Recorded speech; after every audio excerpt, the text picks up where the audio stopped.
새로운 역사라는 것은 언제나 개척자들에 의해서 그 역사의 장이 쓰여지는 것입니다. 이런 개척자들을 가리켜서 우리는 보통 프론티어라고 부릅니다. 그렇다면 무엇이 어떤 사람들을 프론티어로 만드는 것일까요? 프론티어의 사전적 의미는 이미 개척된 자리나 지역에 안주하기보다도 아직도 개척되지 않은 새로운 지역이나 영역을 탐구하는 정신을 가리켜서 우리는 Frontier Spirit라고 부르는 것입니다. 본래 미 대륙 동부지방 비옥한 땅에 정착했던 사람들이 그것으로 만족하지 않고 미지의 서부를 향해서 가기 시작했을 때, 그리고 과거에 유명한 존 F 케네디 대통령이 이 지구촌에 편안히 안주하기보다도 인류의 미래를 위해서 우주 탐험을 시작했을 때 사람들은 그것을 프론티어 정신 혹은 New Frontier Spirit이라는 이런 새로운 프론티어 정신이라고 불렀던 것입니다. 더 나아가 이런 정신이 오늘날 시도되지 않은 새로운 기업을 일구는 소위 벤처 정신, 벤처 스피릿으로 발전해서 실리콘밸리 같은 것을 만들 수가 있었던 것입니다. 한마디로 프론티어 정신이란 현상 유지를 거부하고 미래를 향해서 도전하는 벤처 정신이라고 말할 수가 있습니다. 70년이라는 적지 않은 세월 동안 처음에는 바벨론의 포로로 잡혀갔던 그 땅에서 나름대로 이스라엘 백성들 가운데는 성공을 거둔 사람들도 적지 않았을 것입니다. 그러나 새롭게 일어난 페르시아의 코레스, 사이러스 왕이 자유를 선포했을 때 이제 이스라엘 백성들은 그들의 옛날 땅 시온의 땅으로 귀환할 수 있는 자유가 주어졌습니다. 하지만 이미 익숙할 대로 익숙해진 그 땅을 버리고 자기 조상들의 옛 땅이지만 그 땅을 향해 떠나간다는 것은 결코 쉽지 않은 결단이었습니다. 이때 하나님의 감동하심, 그 하나님의 부르심에 응답하여 자원에서 일어나 시온의 땅으로 돌아온 사람들, 그리고 성전 재건에 헌신했던 사람들은 바로 그 시대의 프론티어들이라고 할 수가 있습니다. 지난 70년간 우리 조국도 파란만장한 광복 이후의 세월을 살아왔습니다. 광복되자마자 얼마 되지 않아서 닥쳐왔던 남북 분단의 비극 속에서도 오늘 한국은 이제 선진국의 문턱까지 도달할 수가 있었고 소위 OECD 세계 경제 규모 거의 13위에 도달하는 나라로 발전해 올 수가 있었습니다. 그런데 지금 우리 민족은 더 이상 앞을 향해 나아갈 것인가 아니면 안주할 것인가라는 새로운 기로에 다시 서게 되었습니다. 우리 민족 앞에 주어진 민족사적 과제는 이제 평화로운 통일입니다. 그러나 이 통일의 부담을 안고 경제적으로 후퇴하기보다도 그냥 지금 이 정도의 생활에 머무르는 것이 더 좋다고 생각하는 안주를 택하는 국민들의 숫자가 적지 않게 이 땅에서 늘어가고 있는 것도 현실입니다. 작년에요, 2014년에 KBS에서 한국 사람들의 통일의식 조사라는 것을 했습니다. 거기에 보니까 통일은 필요하지 않다, 그냥 그대로 살자, 이게 22.4%예요. 적지 않죠. 22.4%의 사람들이 그런 생각을 하고 있어요. 더군다나 통일되더라도 내가 통일 비용을 내 돈에서 부담할 의사는 없음, 44%예요. 44%. 그것이 오늘 이 땅의 현실입니다. 참으로 새로운 미래를 대한민국이 개척해 가기 위해서는 우리는 새로운 프론티어 스피릿을, 개척자의 정신을 필요로 하고 있는 것입니다. 그런 의미에서 우리는 과거 바벨론을 떠나 새로운 이스라엘 건설을 위해서 온몸을 던졌던 역사의 프론티어를 주목하지 않을 수가 없습니다. 새 역사의 개척자들 누구일까요? 첫째로 그들은 조국 재건에 헌신하고자 하는 사람들이었습니다. 오늘 우리가 함께 읽었던 에스라 2장은 새로운 이스라엘의 건설을 위해서 바벨론에서 시온의 땅으로 돌아간 사람들이 누구인가를 밝히는 것으로 에스라 2장이 시작되고 있습니다. 2장 1절을 함께 보겠습니다. 2장 1절 다 같이 시작. 옛적에 바벨론 왕 느부갓네살에게 사로잡혀 바벨론으로 갔던 자들의 자손들 중에서 노임을 받고 예루살렘과 유다 도로 돌아와 각기 자기의 성읍으로 돌아간 자, 그리고 이어서 이제 명단이 나와요. 사실 70년의 세월을 지나는 동안에 소위 바벨론의 포로로 끌려갔던 1세대는 다 죽었습니다. 세상을 떠났어요. 고레스 왕이 이스라엘 사람들 그들의 옛날 조국으로 돌아가도 좋다, 자유를 선포했을 때는 2세대예요. 2세대. 포로로 끌려왔던 사람들의 그 다음 세대가 바로 시온 땅으로의 귀환의 주역들이 된 것입니다. 쉬운 일이 아니었을 것입니다. 그들에게 시온의 땅은 부모의 땅이긴 하지만 그들에게는 낯선 외국 같은 땅이었기 때문입니다.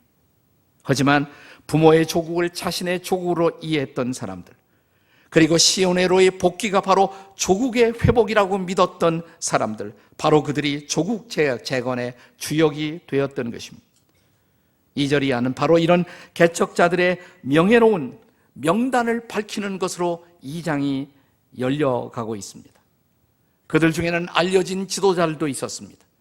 그러나 그들 중에는 무명의 백성들도 있었습니다. 그러나 성경은 그들을 무명으로 처리하지 않습니다. 최소 그 땅으로 돌아오는 용기 있는 모험에 참여했던 사람들의 명단을 밝히면서 그들이 누구의 자손들인가 거기까지는 다 밝히고 있어요.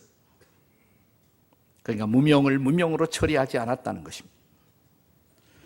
제가 미국 워싱턴에서 한참 목회할 때, 우리 이경미 오늘 피아니스트도 거기서 오셨습니다만, 워싱턴에서 목회할 때 한국에서나 혹은 다른 데서 손님들이 오면 이따금씩 그분들을 모시고 제가 갔던 곳이 소위 알링턴 내셔널 세미터리, 미국의 국립묘지였습니다.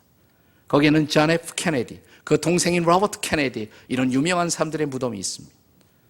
거기서 가장 유명한 무덤은 케네디의 무덤이 아닙니다. 가장 유명한 무덤은 무명용사의 무덤이에요. Tomb of the Unknown Soldiers라고 불리워지는 무명용사의 무덤이었습니다. 이 무명용사의 묘는 지나간 세계체 1차 대전, 2차 대전, 코리안 월, 한국전쟁, 베트남 전쟁 등에서 전사한 그런 장병들을 기리는 곳으로서 50톤이나 되는 대리석 묘비 앞에 밤낮을 가리지 않고 거기에 해병대 병사가 위병 근무를 서고 있습니다. 여름철에는 30분마다, 겨울에는 1시간마다 보초 교대식을 합니다. 이 교대식은 엄숙하고 질서 있는 숙연함 속에 진행됩니다. 누구도 웃거나 떠들지 않습니다. 나라를 위해 생명을 바친 모든 무명의 용사들을 기억하고자 하는 그들의 애국의식이라고 할 수가 있습니다. 잘 아시겠지만 미국은 세계 여러 나라 전장에서 희생된 자국의 군인들의 유해를 송환하는 일에 엄청난 비용을 들여 정성을 다합니다. 몇십 년이 지나고 아무리 오랜 세월이 흘러도 그것만은 결코 포기하지 않습니다. 국민이 영웅이 되는 나라, 이것이 미국이 지켜온 가치 중에 하나입니다. 저는 미국이 무조건 훌륭한 나라라고 생각하진 않아요. 저는 결코 숭미주의자는 아닙니다. 미국을 숭배하는 사람은 아닙니다. 제가 굳이 말한다면 나는 용미주의자입니다. 미국을 잘 이용해서 우리나라의 국익을 취하는 것이 훨씬 현명하다, 이런 생각을 하는 사람입니다. 미국도 잘못한 것이 많아요. 인류의 역사에서 미국이 잘못한 일도 적지 않습니다. 그러나 제가 꼭 하나 미국에서 본받고 싶은 것이 있다면 이것입니다. 모든 국민이 영웅이 되는 나라, 그리고 조국을 위한 희생을 결코 잊지 않는 나라, 나는 우리나라가 그런 나라가 되기를 기도하고 있습니다. 나는 우리나라가 그런 나라가 되기를 꿈꾸고 있습니다. 성경의 이스라엘이 또 그런 나라였습니다. 에스라 2장의 지루한 리스트, 여러분 에스라 2장을 보세요. 보기만 해도 지루하지 않습니까? 지루한 리스트. 이것은 조국 재건을 위해서 헌신한 무명의 국민들을 결코 잊지 않고자 하는 그러한 마음을 드러내고 있는 것입니다. 우리 또한 조국의 재건을 위해서 헌신한 우리의 선배들을 결코 잊지 말아야 할 이유가 있습니다. 그들에게서 새로운 미래 조국의 건설에 영감과 용기를 얻을 수가 있기 때문인 것입니다. 그렇습니다. 조국의 재건에 헌신했던 그들이 바로 새로운 역사의 개척자가 된 것입니다. 나는 미래의 조국의 개척자들도 그런 사람들이 될 것이라고 믿습니다. 그런 의미에서 이 나라는 아직도 조국을 위해서 헌신할 수 있는 사람들을 기다리고 있습니다. 자, 오늘 본문이 기억하고 있는 프론티어들, 그들은 누구였습니까? 첫째로는 조국 재건에 헌신한 사람들, 두 번째는 주의 나라 회복에 헌신하고자 하는 사람들이었어. 그들은 단순히 애국자만은 아니에요. 나라가 소중하기 때문에 나라를 위해서 희생하자, 이런 사람들이었던 것도 사실이지만 그것만이 전부의 이유는 아니었다는 것입니다. 그들이 옛날 조국의 땅으로 돌아가고자 하는 더 큰 갈망은, 더 큰 동기는 다른 데 있습니다. 성전 회복을 보고 싶어 했던 것입니다. 지금 우리식으로 말하면 예배의 회복, 그리고 하나님 나라의 회복에 있었다는 것을 알 수가 있어요. 그래서 오늘 본문 2절이 기록하는 인물들을 잘 보세요. 제일 먼저 2절이 기억하는 첫 번째 인물의 이름을 스룹바벨이라고 기억합니다. 스룹바벨. 바벨론식 이름이지만 다윗의 후손으로서 정말 하나님을 사랑했던 사람에 대한 독특한 이름이 스룹바벨이에요. 그 다음에 예수와는 다른 말로 여호수아입니다. 이스라엘 백성들이 포로로 잡혀가기 직전에 마지막 제사장이 바로 여호수아라는 이름의 제사장이었습니다. 요사닥의 아들이었다라고 성경은 기록하고 있습니다. 그들이 가장 앞장서서 옛날 시온의 땅으로 돌아왔어요. 그들의 관심은 무엇 때문이었을까요? 단순히 애국, 그것이 전부가 아니라 성전의 회복에 그들은 관심이 있었던 것입니다. 여기 2절에 언급된 지도자들 이름을 쭉 보면 모두 몇 명입니까? 11명이에요. 11명. 비슷한 명단을 느헤미야 7장 7절에서 발견할 수가 있는데 거기에 보면 한 사람의 이름이 추가가 됩니다. 나하만이. 그 사람의 이름을 합하면 12명이 됩니다. 12명. 12이라는 숫자는 성경에서 독특한 상징적 의미를 갖습니다. 그것은 하나님의 나라의 백성을 대표하는 숫자예요. 자, 구약에 이스라엘 지파 몇 지파? 12지파. 신약에서 예수님의 제자 몇 제자? 12제자. 그들은 하나님의 백성을 대표하는 숫자라고 할 수가 있어요. 이 12 지도자를 통해서 하나님 나라 회복의 거룩한 열망을 드러내고자 하는 것입니다. 그리고 에스라 2장에 지금은 조국으로 시온의 땅으로 돌아오고 있는 사람들 가운데 가장 많은 다수의 직종이 뭔 줄 아십니까? 제사장들이었어요. 제사장이 제일 많이 돌아왔습니다. 2장 36절이야 39절에 제사장이 그룹을 지어 그룹별로 돌아오고 있는 모습을 성경은 보여주고 있습니다. 한번 읽어보실까요?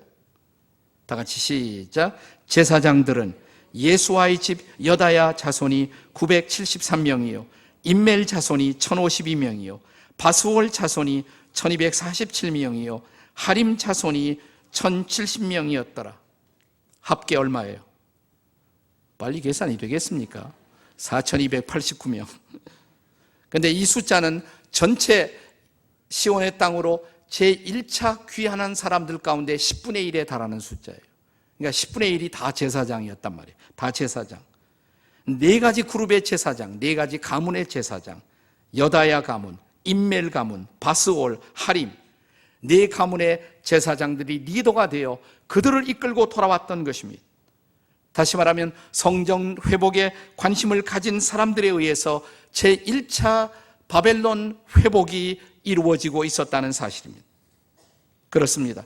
그들은 마냥 그냥 그들 민족의 옛날 고토가 회복되는 것에만 관심이 있었던 것이 아니라 그 땅에 하나님의 나라가 회복되고 하나님을 예배하는 땅이 되는 것에 가장 커다란 관심이 있었던 것입니다.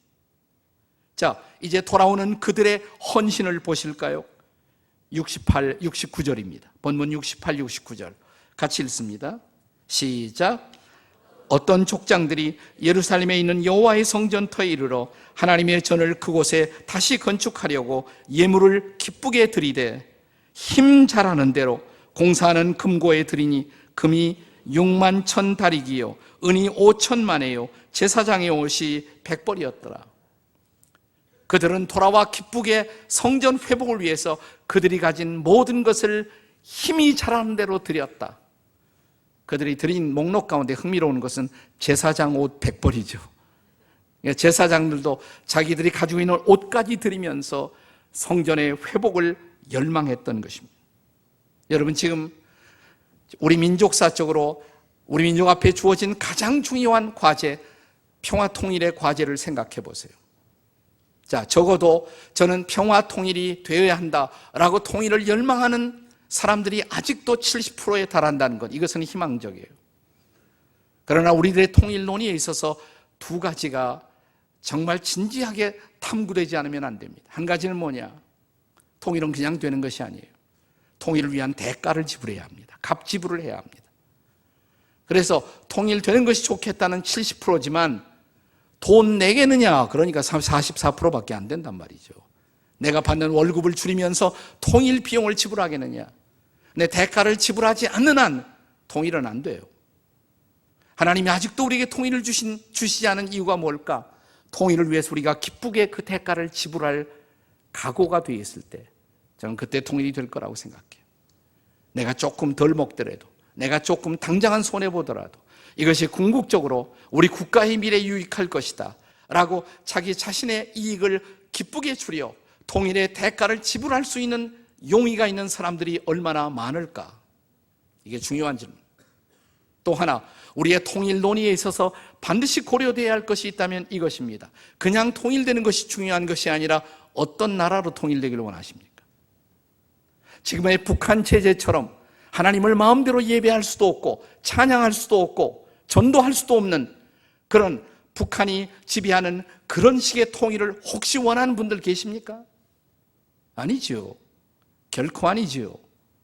아무도 그런 통일은 원하지 않습니다. 여기서 우리는 소위 통일 지상주의의 환상을 경계할 필요가 있어요. 무조건 통일만 되면 되는 것이 아니에요. 우리가 원하는 통일, 우리가 갈망하는 통일, 우리가 소원하는 통일, 어떤 통일이어야 합니까? 그것은 이제 북녘 땅의 동포들도 우리처럼 마음대로 하나님을 찬양할 수 있고 마음대로 하나님을 예배할 수 있고 그리고 복음의 아름다운 은혜가 출렁거리는 그 땅, 그런 평화, 여러분 그런 평화를 열망하십니까? 안 하십니까? 네, 우리가 원하는 통일, 진정으로 하나님의 사랑과 은혜가 넘쳐 흐르는 통일, 자유와 인권, 그리고 정의와 평화가 보장되는 그런 나라의 통일을 열망할 수 있기를 주의 이름으로 축원합니다. 그것이 우리가 열망하는 통일 국가의 비전인 것입니다. 저는 통일 한국이 꼭 기독교 국가일 필요는 없다고 생각해요.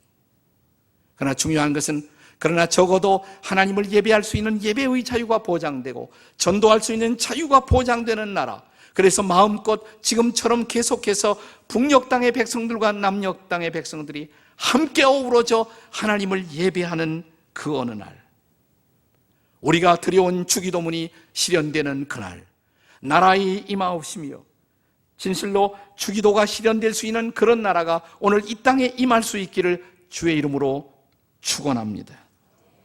그렇다면 중요한 것은 누가 이 통일 한국의 프론티어가 되어야 할까요?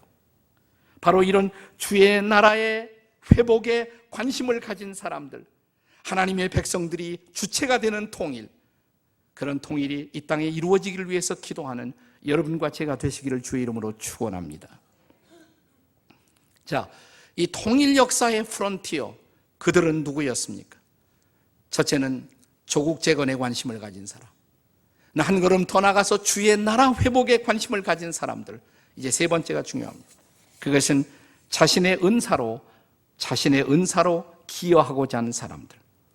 여기 에스라 2장 바벨론 포로에서 시온의 땅으로 돌아오는 사람들의 명단 끝머리에 우리는 흥미있는 사람들의 유형을 발견하게 됩니다. 70절을 같이 읽겠습니다. 70절 시작. 이에 제사장들과 레위 사람들과 백성 몇과 노래하는 자들과 문지기들과 느리림 사람들이 각자의 성읍에 살았고 이스라엘 무리도 각자의 성읍에 살았더라. 여기에 제사장 레위인, 그들이 들어가는 것은 당연하죠. 제사장 레위인들은 성전이 회복되면 하나님을 제사하고 예배하는 일에 주역을 감당할 사람들이니까. 거기에 또 빠지지 않은 사람들이 있어요. 문지기와 노래하는 자들. 이 두 사람들을 주목해 보세요. 문지기들과 노래하는 사람들. 자, 성전이 회복되면 성전을 출입하는 수많은 사람들을 관리하는 문지기, 이것도 중요한 거예요. 문지기들. 그리고 찬양하는 사람들. 저는 기독교 예배, 기독교 신앙의 최대의 강점은 음악에 있다고 생각해요. 찬양에 있다고. 찬양이 사라진 예배 상상해 보세요. 찬양이 사라진. 그래서 구약시대부터 노래하는 사람들이 매우 중요했던 것입니다. 그리고 노래하는 데는 어느 정도의 은사와 전문성이 필요하지 않습니까? 여기 노래하는 자들은 누구였을까요? 2장 41절을 보시면 함께 읽겠습니다. 2장 41절 시작. 노래하는 자들은 아삽 자손이 128명이었더라. 그러니까 128명이 돌아온 거예요. 아삽 자손. 그들은 노래하는 전통을 가진 집안 출신들이었어요. 저는 노래는 은사도 필요하다고 생각해요. 노래 잘하는 집안에서 노래하는 사람들이 나오지 않습니까? 제가 노래를 못하는 이유는 우리 집안에 그런 사람이 없어요. 이 DNA가 없단 말이죠. DNA. 이건 약간 은사가 필요한 거예요. 제가 신앙생활 초기에 겪었던 황당한 악몽 같은 사건이 있습니다. 연말에 내년도에 그 쭉 명단, 봉사자 명단을 발표하는데 제가 딱 보니까 제 이름이 성가대에 가서 들어가 있다는 사실을. 너무 놀래갖고 부목사님 찾아갔어요. 저기 제 이름이 왜 여기 들어와 있느냐고. 이게 이영재는 신앙생활 할 줄도 모르나 그랬어요. 어떻게 하는 겁니까? 그러니까. 혹시 이런 말씀 들어봤니? 무슨 말씀이요? 그러니까. 순종이 제사보다 낫다. 이런 말씀 아느냐. 교회에서는 순종하라면 하는 거라고. 근데 목사님 제가 노래를 못 하는데요. 그러니까. 아니 이영재의 목소리가 좋잖아. 그러죠. 목소리가 좋죠. 안 좋습니까? 근데 목소리와 상관없이, 좋은 목소리와 상관없이 저는 음치입니다. 그래도 하라고 그래요. 할 수 없이 처음이자 마지막으로 제가 성가대에 한번 섰던 적이 있어요. 불행한 사실은 저를 베이스 파트에 해놓았는데 제가 선 자리가 베이스와 테너의 경계선상에 저를 세워놨다는 사실. 지금 이거 보고는 분별이 안 되니까 따라가야 하는데 양쪽에서 다 들어오는 거예요. 베이스와 테너가 함께 들어오니까 그 혼란. 나는 그날 결심했어요. 아무리 목사님의 말씀이라도 못하는 것은 못한다고 말아야겠다. 네. 근데 제가 도망가기 위해서가 아니라, 빼기 위해서가 아니라 내가 잘할 수 있는 것으로 봉사하기 위해서. 그래서 제가 그날 생각했어요. 그러면 내가 잘할 수 있는 일이 뭘까? 생각해 보니까 교사하는 게 좋을 것 같아요. 그래서 내가 중등부에 가서 교사한다 그러니까 경험 있느냐고. 한 번도 없다 그러니까 그러면 국민학교 초등부에 가서 거기서부터 교사를 하라고 그래요. 했어요. 열심히 했어요. 잘했을까요? 못했을까요? 상당히 잘했습니다. 네. 아이들이 좋아하더라고요. 제가 가르치면. 네. 그리고 잠시 후에 중등부 교사가 됐어요. 잘했을까요? 못했을까요? 잘했어요. 그러니까 고등부에서 스카웃이 됐어요. 이제 고등부 교사를 했습니다. 그 시절 제가 고등부에서 가르친 학생들 가운데 최소한도 30명은 다 목사가 됐어요. 우리 교회가 속해 있는 이 지방에, 이 경기 지방 쪽에 한 20, 30명의 목사들인 그 시절 제가 가르쳤던 친구들이에요. 그거 보면 제가 은사가 있어요, 없어요? 은사가 있죠. 이 학생들이 너무 좋아하고 따르는 거예요. 네. 저를 따라왔던 여학생들 가운데는 제 아내도 거기에 있었습니다. 예. 그때 이런 생각을 했어요. 내가 이 말씀을 평생 가르쳐도 괜찮을 것 같다. 말씀만 가르치면 신바람이 나는 거예요. 너무너무 좋은 거예요. 성경 공부하기 위해서 밤을 새워도 마음속에 꺼지지 않는 감동이 있어요. 네. 하나님이 나를 부르시는 걸까? 신학교 갈까요? 근데 빙그레 미소 짓는 예수님의 얼굴이 생각나요. 내가 신학교 가야 하는구나. 제가 신학교 가기로 결심했던 그날 이런 기도를 드렸습니다. 하나님, 저는 이 말씀이 너무 좋아서 말씀을 가르치고 증거하고 살고 싶은데 평생 이 말씀을 가르치게 도와주세요. 할 수 있다면 하나님, 제가 창세기부터 계시록까지 다 설교하고 주님 앞에 서게 해주세요. 그래서 저는 알아요. 아직도 훨씬 더 오래 살아야 돼요. 왜냐하면 성경 다 설교하는 것이 아직 끝나지 않았어요. 에스라서도 내 평생 처음으로 설교하는 거거든요. 구약의 몇 개는 제가 남겨놓았습니다. 천천히 설교할 겁니다. 다 끝나면 제가 갈 겁니다. 예. 그러면서 이런 기도를 했습니다. 주님, 내가 이 말씀으로 특별히 내 조국에서 젊은이들을 일으키는 일에 제 인생이 쓰여졌으면 좋겠습니다. 저는 어느 정도 그날 제 기도를 주님이 응답하신 인생의 결과가 지금 이 모습이라고 저는 생각을 하고 있습니다. 제가 평생 목회를 하면서 가장 고민했던 때가 1993년이에요. 오늘 피아노 연주한 우리 이경미 자매 보니까 더 생각이 나는데 1993년에 제가 워싱턴에서 목회를 하고 있었고 그 당시에 우리 교회는 굉장한 부흥을 경험하고 있었습니다. 워싱턴에서 가장 잘 부흥되고 있었던 교회 중에 하나였습니다. 그리고 새로운 건물을 지었습니다. 이제 편안히 거기서 목회하면 돼요. 근데 편안히 목회하고 편안히 죽다, 이건 아닌 것 같았어요. 제가 젊은 시절 주 앞에 헌신했던 기도가 생각이 났어요. 내가 이 말씀으로 젊은이들을 섬기고 싶다고. 이미 목회도 재미있었지만 더 많은 젊은이들에게 말씀을 전할 수 있는 기회, 젊은이들이 주역이 되는 교회, 건강한 교회. 1년 동안 하나님이 저를 기도를 시켰습니다. 고통 끝에 마지막 결정을 하고 저는 다시 개척을 하기 위해서 93년 말에 한국 땅에 나왔던 것입니다. 그 결과로 지구촌 교회가 태어난 것입니다. 제가 후회했을까요? 아니죠. 조국을 섬기기 위해서, 아니 이 땅에 하나님의 나라가 임하는 것을 보고 싶어서, 아니 이 땅의 젊은이들에게 조금이라도 이 말씀으로 영향을 끼칠 수 있는 그 삶을 위해서, 내게 주어진 내 은사로 주의 나라를 섬기기 위해서 내가 드렸던 결단, 쉬운 결단 아니었어요. 그때 아이들이 중고등학교 다니고 가족에 대한 희생, 그리고 처음부터 아무것도 없는 데서 다시 교회를 시작해야 했었던 결단. 그러나 그것은 후회할 필요가 없는 결단이었습니다. 지금 이 땅은 다시 그런 프론티어를 기다리고 있습니다. 이 땅에 하나님의 나라가 오기 위해서 그 하나님은 여러분 중에 어떤 사람을 부르고 있습니다. 여러분의 은사, 여러분의 재능을 통해서 하나님을 섬길 수 있는 오늘 이 시대의 프론티어는 어디에 있을까요? 오늘 이 부르심 앞에 응답할 수 있는 사람은 누구일까요?